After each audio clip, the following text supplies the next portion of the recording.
Good morning, Madam Wong and Mr. Azan. We are going to explore an important question that many people face as they get older. Will Kimberly and John be able to retire comfortably? This is a topic that affects not just them, but all of us in the future. But before we dive into details, let me first introduce our group. I'm Elijah, known as the group leader, followed by Giselle, Nihan, and Yawan. Together, we have worked to analyze the retirement outcomes for Kimberly and John using data and projections based off CPF policies. Retirement sum or FRS by the age 55 in 2065. The FRS is the target CPF savings needed for retirement, projected to be around $213,000 in 2065. We will evaluate their CPF savings and retirement plans to see if they can reach this goal. Let's begin with the background of Kimberly and John. Both are 15 years old in 2025. John plans to attend junior college while Kimberly will go to polytechnic. Afterward, both are expected to pursue a 4-year university degree. Starting salaries are based on median 2021 data, with an assumed annual growth rate of 4.5%. They will begin working immediately after graduation, contributing 37% of their monthly salary to CPF. For this study, CPF withdrawals are only considered for housing. Both plan to retire at 55 in 2065. To determine if John and Kimberly can retire comfortably at the age 55, we first need to know the key inputs for our calculations. We'll start with the starting monthly salaries, $4,000 for John and $3,800 for Kimberly, and apply an annual salary growth rate of 4.5%. We'll factor in the CPF contribution rates and how these are distributed across the ordinary, special, and Medisave accounts. We also account for the length of the education parts, which determines how many years they contribute to CPF before the age of 55.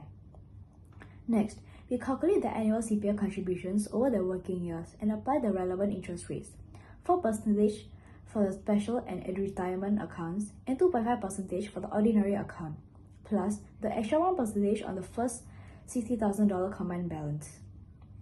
Using a compound interest formula or calculator, we project the growth of the CPF savings over time.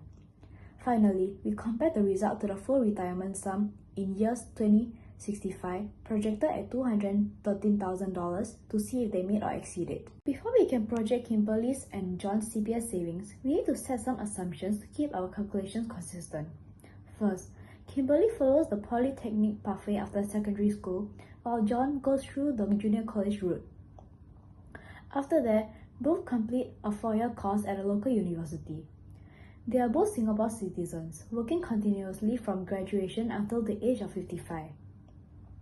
We assume that annual salary grows steadily at 4.5% every year, and CPF's contribution rates remain constant throughout their careers. All CPF contributions are allocated according to current distribution rates, and they only make minimal withdrawals for housing. CPF interest rates are assumed to stay the same as they are now.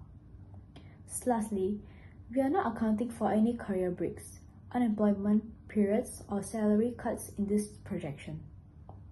With these assumptions in place, we can make a fair and consistent comparison for the future CPF balances.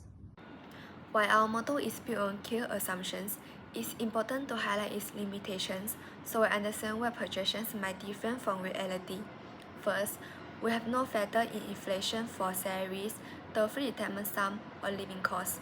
We are also ignoring any potential CPF policy change that may occur over the next 40 years. Our projection assumes stable employment, meaning no retrenchment, no career change, and no long breaks from work. We have also excluded major life events such as serious illnesses, large financial purchases, or relocating overseas. The model assumes constant economic conditions with no recessions or major economic boosts. Finally, all calculations are based on median starting salaries from 2021, which may not reflect future salaries levels. By being aware of these assumptions and limitations, we can interpret our results more carefully. Let's now look at John's profile and financial journeys. John to the junior college route and then Millennium Institute with 12.10 net after CCA deduction, excelling in math and POA. Outside of studies, he enjoys going to gyms, playing chess and reading. He performed well at the A levels and entered NUS, specializing in finance. During university, he completed internships at DBS and OCBC, where he honed his skills in financial modeling and market analysis. John graduated with honors at 24 and joined SCB as a junior financial analyst. He was promoted steadily, eventually specializing in the Southeast Asia technology and healthcare sectors. On the personal side, John's father bought a 555 square feet condo when John was 5. This was transferred to him at age 25 after he got married. He moved into the condo with his financing at 26, married at 28, and at 35, when his wife was expecting twins, sold the condo in the home market to buy a 1,200 square feet resale 5-room HDB. He observed a 15 months cooling off period after selling private property, renting out the HDB during that time. Professionally, he won the Singapore Finance Excellence Award twice for his accurate market prediction and represented Singapore at Asia Investment Forum. He also mentored interns throughout his career. John retired at 55 as a head of research in a private investment company. And in retirement, he devotes his time in investor education programs and school outreach. Let me take you through John's CPF journey, focusing on his ordinary and special accounts, which are key for retirement savings. John starts work at age 24, earning $3,800 a month, or $445,600 a year, contributing 37% of his salary to CPF, 20% from him and 17% from his employer. In his first year, he puts $10,488 into his ordinary account and $2,736 into his special account, earning interest of about $371 plus $400 in special interest, with 4.5% annual salary growth. His pay reaches $5,885 a month by age 34, after which CPF contributions are capped at the salary ceiling of $6,800. By age 40, his OA and SA exceed $800,000, generating $25,000 in yearly interest. By age 50, they surpass $1.4 million, earning over $50,000 annually. At 55, John has $701,345 in OA and $508,466 in SA, a total of $1.2 million, more than 5 times the 2025 full retirement sum of $213,000. Steady contributions, salary growth, the CPF ceiling, and compound interest have given him a strong retirement fund, enabling him to set aside the FRS for CPF life while keeping a substantial amount to withdraw or invest. Let's explore the key factors that allow John to retire comfortably at 55. Firstly, strong career progression and income stability. John's strength in mathematics and POA led him from Millennium Institute to a finance degree with honors at NUS. He joined Standard Chartered Bank at 24 as a junior financial analyst, specializing in Southeast Asian technology and healthcare sectors. Consistent high performance earned him a steady promotion, 2 Singapore Finance Excellence Awards for marketing predictions, and opportunities to represent Singapore at ASEAN's investment forums. His career provided a stable, high income, and regular bonuses. Secondly, smart financial and housing decisions. John's father bought a fully paid 550 square feet condo when he was 5, transferring it to him at 25. This avoided rental costs early in his career and secured housing for his family at 35. During a property boom, he He sold it at a profit and bought a 1,200 square feet resale 5-room HDB for his twins, renting during the 15-month cooling off period. By minimizing CPF used for housing, he preserved retirement account saving and maintained strong CPF life payouts. Thirdly, post-retirement and engagement savings. After 31 years in finance, John retired at 55 as head of research at a private investment firm. With substantial CPF balances, diversified investments, and no mortgage. Post-retirement, he volunteered in investors' education programs and school outreach, staying active in the community while enjoying a financially secured and fulfilling retirement. Let me take you through John's CPF journey, focusing on. In conclusion, John retires comfortably at 55 due to strong academic, career, and financial choices. Excelling in maths and POA, he graduated with finance honors from NUS and built a stable, high-income career as Standard Chartered, earning awards and promotions. At 25, he inherited a fully paid condo, avoiding rental costs. At 35, he sold it during a property boom, bought a larger 5-room HDB flat, and rented it out during the 15-month cooling off period to maintain income. By minimizing CPF use for housing, he preserved his retirement account and CPF life payouts. He also kept diversified investments and stayed mortgage-free. Retiring as head of research with full financial independence, John now volunteers in investor education and community outreach, enjoying both security and fulfillment. Kimberly entered Ngee Ann Polytechnic with 8 raw points, excelling in biology and chemistry. She graduated with a diploma in pharmaceutical science with a GPA of 3.9 and completed an internship at the Health Sciences Authority. She then studied pharmaceutical science at NUS, graduating with honors at the age 25 years old.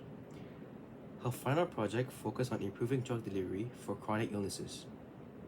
Kimberly started as a pharmaceutical science at a company in One North, with a stable income and clear career path. She married at 30, renting a room to save amid high property prices. By 35, she rented a 5-room HDB flat without loans. She and her spouse invested in US stocks like Apple and Tesla to build a diversified retirement portfolio. Promoted every 5 to 6 years, she became a senior research scientist and represented Singapore at the ASEAN conferences. After 25 more years, Kimberly retired at 55 with steady savings, no housing debt, and a healthy investment portfolio. She continues growing her investments and volunteers to inspire STEM students. How does Kimberly's decisions help her retire comfortably in Singapore? Kimberly built a strong education and career foundation, earning a diploma from Ngee Ann Polytechnic and an honors degree from NUS. This secured her a stable, well-paid job in the pharmaceutical sector with steady CPF contributions and promotion prospects. She made prudent housing decisions in Singapore's expensive property market by renting instead of buying, avoiding mortgage loans, and keeping her finances flexible. Kimberly and her husband invested in US stocks like Apple and Tesla, diversifying beyond property and CPF for higher long-term returns. Her career progression brought regular promotions, increasing her salary and CPF savings. Working at the same company for over 25 years ensured consistent CPF contributions and CPF life benefits. Even after retiring at the age of 55, she continued growing her investments to stay financially independent and manage rising costs. By balancing renting, investing, and careful financial planning, Kimberly avoided heavy debts and maintained a lifestyle that supports a comfortable retirement in Singapore. Kimberly starts her career at 24, earning $3,800 monthly, $45,600 yearly. In her first year, she contributes to CPF, $10,488 to ordinary account, $2,736 to special account, and $3,648 to Medisave, totaling nearly $17,000, with over $13,000 in retirement savings. CPF balances earn interest 2.5% on ordinary account, 4% on special account and Medisave account, plus an extra 1% on the first $60,000. Kimberly earns about $917 interest in her first year. With 4.5% annual salary growth, her income reaches nearly $5,900 per month by age 34, and CPF contributions rise until hitting the salary ceiling of $6,800, after which contributions stay constant. By the age of 40, Kimberly's ordinary account and special account exceed $800,000, earning more than $25,000 yearly in interest. By the age of 50, her savings grow beyond $1.4 million, with interest exceeding her starting salary. In conclusion, Kimberly retires comfortably at 55 due to several key factors. Her stable career and regular promotions have accumulated strong CPF savings, meeting the minimum sums required for CPF-like payouts. Choosing to rent instead of buy properties allow her to avoid mortgage loans, preserving cash flow for saving and investment. She diversified her retirement portfolio by investing in US stocks, complementing her CPF savings.